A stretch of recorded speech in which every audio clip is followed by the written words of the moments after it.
What's happening? Brian Tong here, and welcome to the Apple Byte for all the good and bad inside the world of Apple.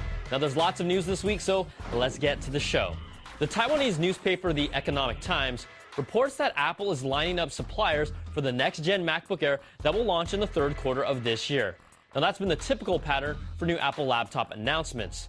Now, according to the report, the next Air will receive internal performance upgrades with Intel's latest Haswell platform, but also a facelift with new external features that were not explained in any way, shape, or form, and the possibility of a Retina display. We know the Retina display requires a lot more power, so if they can figure out the battery life issues, I think we'll see it. And if they can't, well, we won't.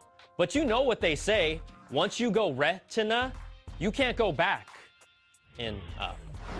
All right, now, Apple says that a small group of their employees' computers were hacked recently through a vulnerability in the Java browser plugin after they visited the popular iPhone Dev SDK forum.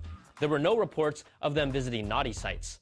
Now, Apple says the infected machines were also isolated, and there was no evidence that any data left Apple, which was really a big disappointment for people just begging for any iWatch information. Apple then released a Java update for Mac OS X that includes a malware removal tool. Now, early reports suggested the hackers who targeted Apple were from China, but then investigators now believe the criminals were based in Eastern Europe instead. You know, we're good at bootlegging and hacking, but China, Eastern Europe, you know, pretty much the same thing. Now, in rumor news, DigiTimes reports that Apple supplier AU Optronics has improved their poor iPad mini display production. They're now caught up and working on their next project, the new display for the next-gen iPad mini.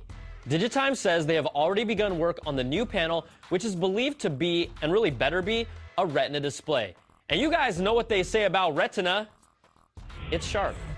Now, new data from Strategy Analytics found that Apple's iPhone 5 and iPhone 4S are the world's two most popular smartphones. The numbers found that the iPhone 5 shipped more than 27 million units during the holiday quarter.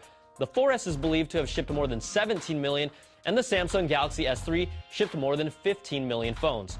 But just because you're the most popular phone doesn't mean you're the best phone on the market, and I still shouldn't have to tell you guys that the S3 is really still a better overall phone. So maybe you're tired of your iPhone 5 and its screen is still too small, and you use iOS 6 almost exactly like you used iOS 5.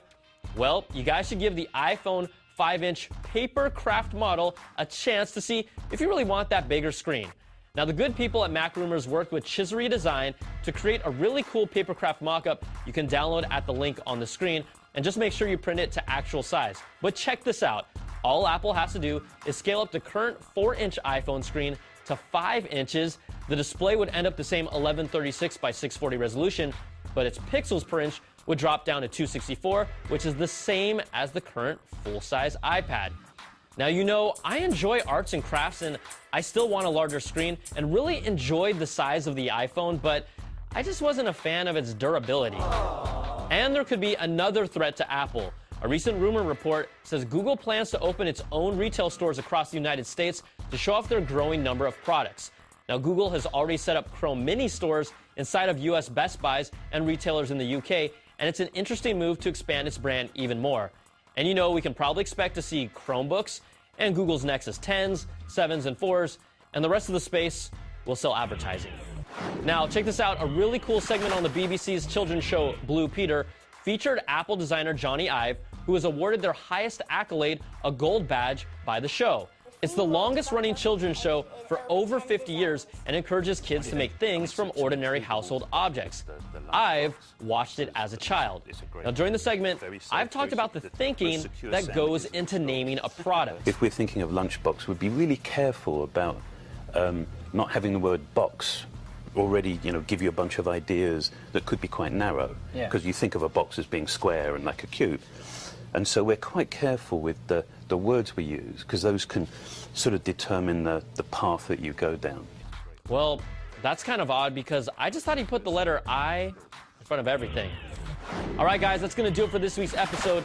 Email us at theapplebyte@cnet.com or hit me up on Twitter, and we'll read some of your questions or really any personal comments you would like to express next week. I'm Brian Tong. Thanks for watching. We'll catch you guys next time for another Bite of the Apple.